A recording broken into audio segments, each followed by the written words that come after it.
Hi, I'm Louis Paul. This is season 4, episode 8 of The Colors of Prague. And yeah, I should have been doing with this backdrop some space rock, which is another uh, added element of progressive rock. Zool bands, krautrock. I hate that term. Um, Tangerine Dream. I've done them a lot this past year, and I'm sure I'll be covering some more stuff coming up. But yeah, it's a space. I'm in space. Anyway, Colors of Prague.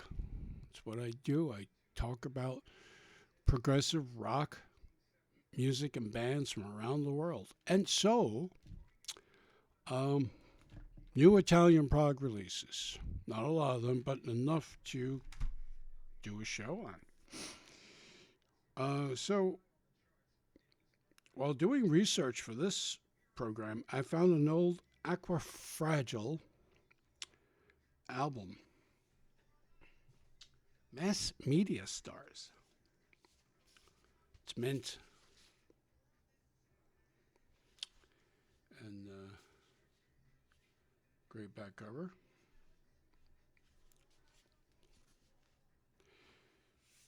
Acqua Fragile were formed in Italy in 1971 with Bernardo Lanzetti on vocals, Maurizio Mori on keyboards and vocals, Franz Dandi on bass, and Piero Canavera on percussion and vocals.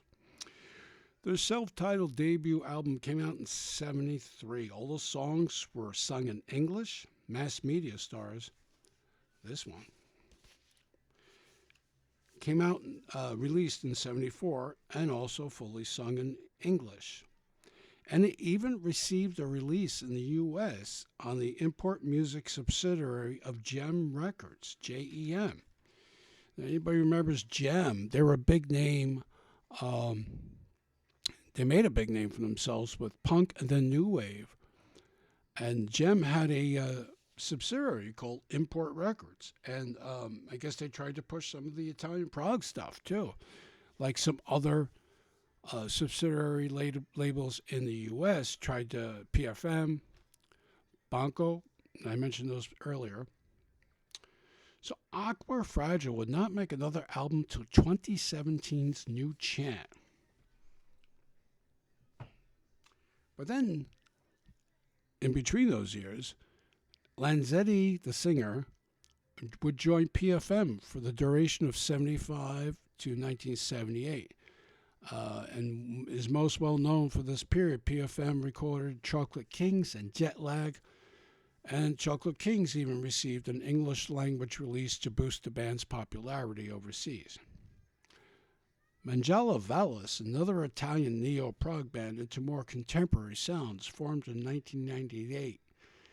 They had a revolving door of lead singers, but Lanzetti was the lead vocalist for 2005's Lycanthrope, like the werewolf, which actually is probably, in my opinion, one of the best Mangiala Vallis albums, but Lanzetti only appeared on that one as the lead singer. So, did I say this show would feature new Italian prog? Okay. So, Acqua Fragile, or rather Lanzetti and bass player Dandi, plus a lot of new people, are back with Moving Fragments. And if you watch the Best of 2023 show, I mentioned that.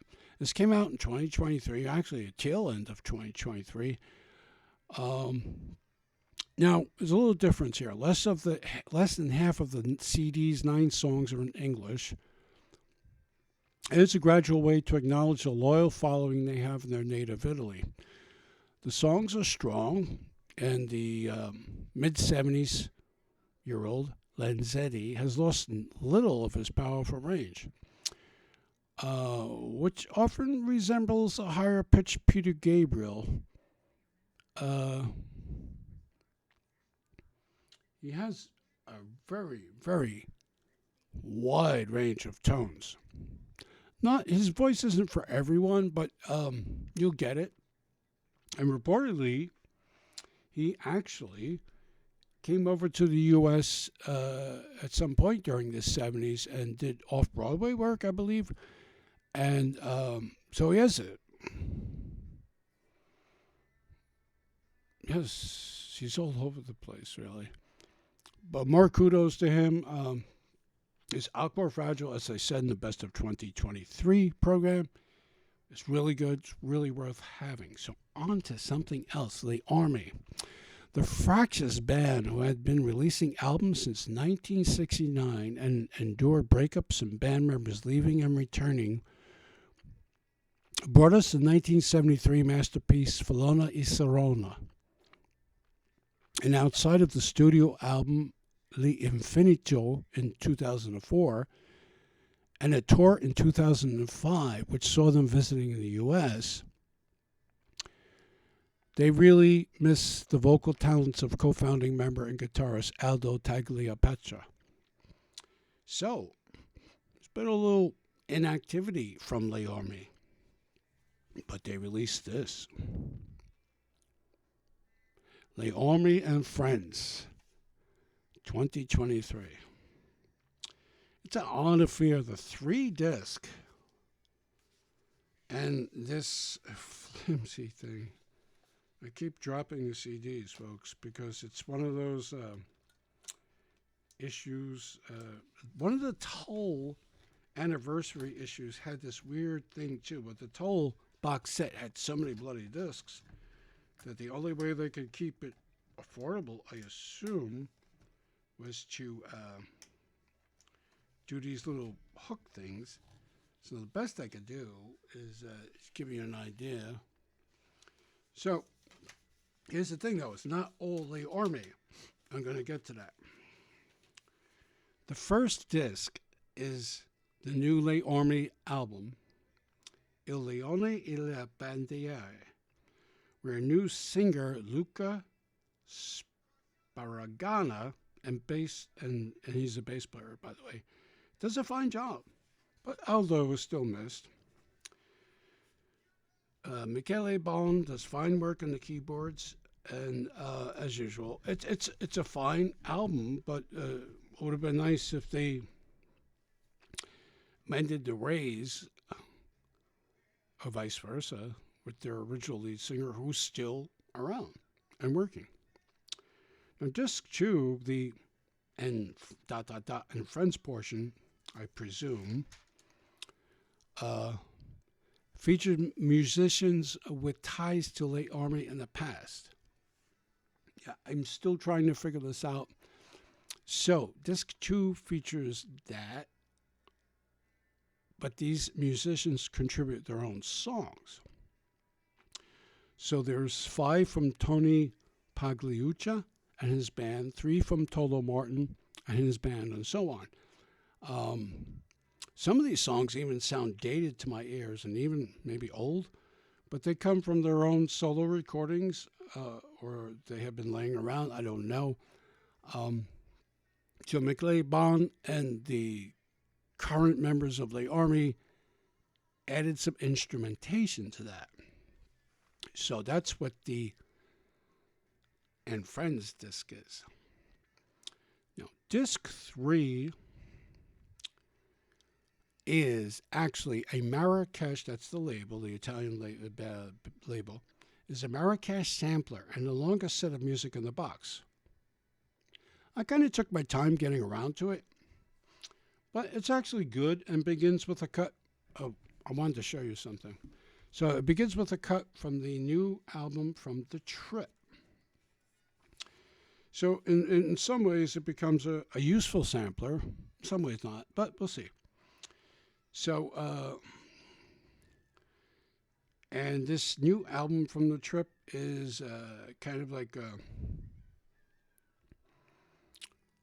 supposedly their last album. And Now the Time Has Come in English.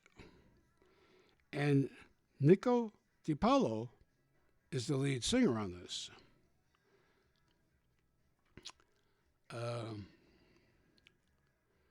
Then it's followed by Prog Garden Medley from a recent Osana album,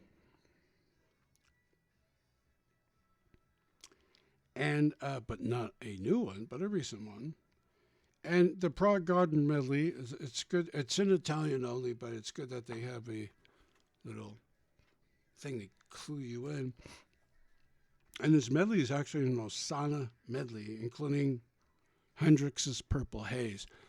I dearly like Osana, and Lino Verietti, his voice is one of the best Italian progressive rock guys out there. And David Jackson is on here. But nearly every recent Osana release has songs that reprise their best songs. So I don't get it. It's like, let's hear something all new. Okay, that being said. So then there's Majala Valis, 2 songs from them. One from Lycanthrope, which I mentioned. It's called The Mask. It's probably the best song on Lycanthrope, where Bernardo Lenzetti appeared. And then one without him. And then here's where the interesting stuff happens. So we have the Deve Project. It's a newish Italian band. I quite like the 2 songs. Then we had one from the brand new Moon Garden. Christmas Night 2066. Based on hearing this one song, just you and me, I'm really interested in hearing more. Then we have Alex Capani. I didn't know anything about him. And then the band's Cesio Frananante. Monkey Diet. I kid you not. Pretty good. Their song must have been really long because there's a radio edit. Le Foli Ari and Tal Nuenda. So the last few bands I am totally unfamiliar with, and it sort of made me want to seek out more of their music.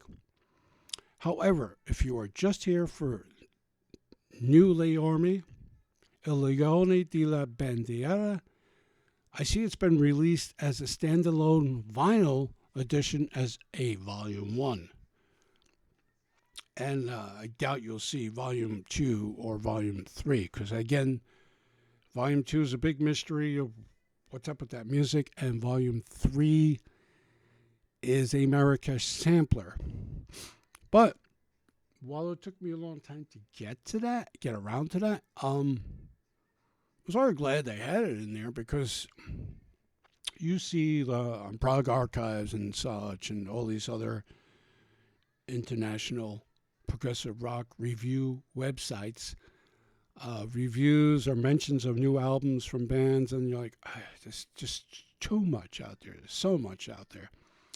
But you're curious, or I'm curious, and it's like, sometimes you can't find enough, and you can look on Discogs, you can really look on YouTube, look all around for just samples of music, without purchasing it, just in case you hate it or you don't like it or it's not your stuff. And so, in a way, the sampler was useful. I wouldn't buy this box set, so I'm sure they're going to release the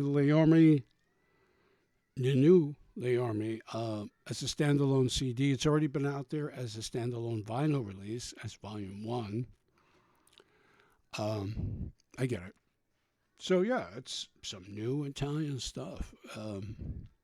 Short show. Hope you enjoyed it. Yes, I mentioned Acqua Fragile again. But the new Le Orme is good.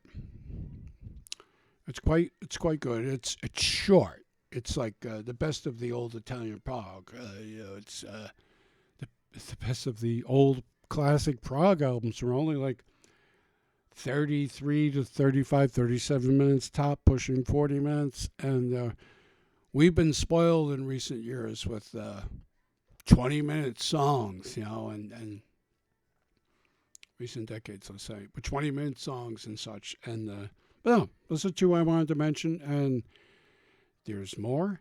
And most likely, depending on when the show goes live for you guys, I'll be on the Powers of Be Willing. I'll be on Cruise to the Edge 2024. And in that case, the next show will be reviewing whoever I saw on that. And yeah, I'm still trying to work out. So if anyone wonders why is there no music in the past, in the background, in the past I tried that, and there's music rights issues, and so there was problems. I had to do re-recording, and I hope in 2024 to do some interviews with bands or band members, and hope to do something where you could hear some of the music I'm talking about. But as I said, YouTube is a good proponent for that. You can see so much stuff on there. So anyway, we're on YouTube, Podbean. There's a Facebook page, Colors of Prog, where I put the links up, or my page, Louis Ball. And thanks for watching. Thanks for listening. Stay well. I'll see you all soon. And some of you I'll see very soon. Bye.